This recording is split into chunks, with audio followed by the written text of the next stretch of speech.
Hello ladies and gentlemen, and welcome to my online videoed oral report of what I learned in the process of making my PowerPoint presentation for our histories assignment. So the topic of my assignment was the two kings of the sea, and I don't have access to ocean, but I do have access to this pretty pond, which is in my backyard. So this is there for perspective of it's as close as I can get to the ocean. In this video, we are going to talk about the things that I learned in the process of making the PowerPoint aside from the specific actual research, and then we are going to talk about the specific research that I did learn. So let's go ahead and jump right in, as 5 minutes isn't a long time. The first main thing that I learned is that sometimes your topic doesn't always want to work with you, and you have to make the topic work with you. To quote Elle Woods from Legally Blonde, don't work with the fabric, make the fabric work with you, end quote.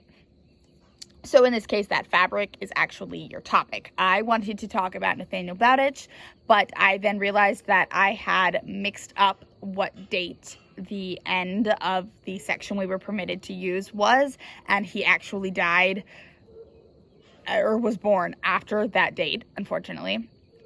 But thanks to our lovely history professor, I was able to find another person and do my PowerPoint on the parallels between Alfred Mahan and Nathaniel Bowditch, who are very similar people who just lived in different times.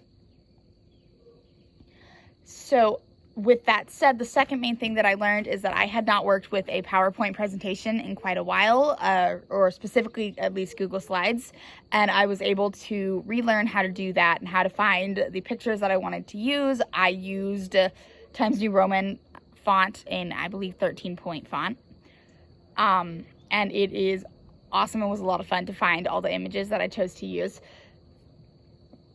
And the third and final main thing that I learned is I found an excellent website in the process of creating my research and creating the PowerPoint presentation called mybib.com. And what this does is you put in, it has multiple different formatting for citations, and then it also, you simply follow its instructions on whether it's a website or video, and they're very easy to follow, and then you hit copy, paste, and it's easy as that. With that said, as I only have 2.5 minutes left, let's go ahead and talk about what I actually learned. So I already knew a lot of the stuff about Nathaniel Bowditch because he is one of my favorite people in history, but I did have to find sources that were applicable for this PowerPoint. So he was an American mathematician who published works on navigation and astronomy, and was born March 26, 1773, and died March 16, 1838. He survived extreme family issues and was indentured at the age of 9, and yet managed to become a sea captain and create how we take a lunar, how we find our location from the moon still today. And he was also able to write the New American Practical Navigator, which is still used by the U.S. Navy today, which is incredible and saved so many lives.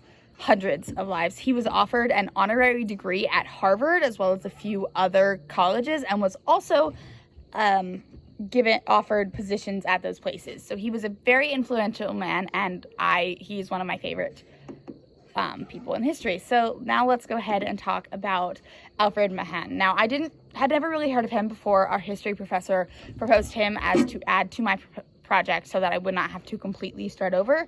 He was born September 27th, 1840, and died December 1st, 1914.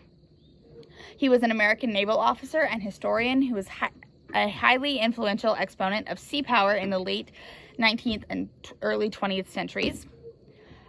Quote, Mahan made an important contribution to public policy debates by helping to inform and educate Americans about the international strategic environment. He also published, end quote, several different books on traveling the sea and history along those lines.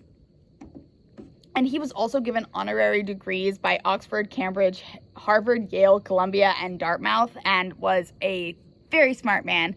And these two men I call them kings of the sea because of how influential they were, and they were both captains in either the Navy or just captains of their own ships.